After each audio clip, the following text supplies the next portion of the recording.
after a long time of very intense negotiations, we now have an agreement in writing with the Syrian government on the scale, scope and modality of humanitarian action in Syria. The proof of their good faith in terms of that agreement will be in the action of the coming days. So I report to you today progress insofar as we didn't have before now an agreement. Whether it's a breakthrough or not will depend on the action on the ground. I cannot predict what that will be, but we will work very hard to make it a breakthrough, because the people of Syria need us to break through with a much bigger humanitarian response.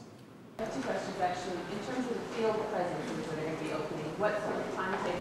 If we do not have unrestricted access to move the aid to the people in need, then we are blocked in our humanitarian action. Pieces of paper that purport to be agreements are meaningless.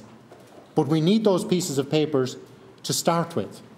That's the significance of having an agreement.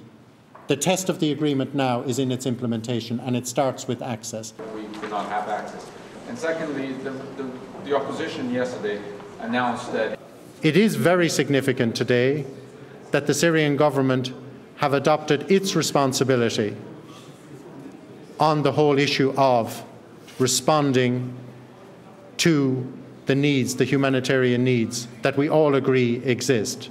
Could you clarify, why was the meeting taken?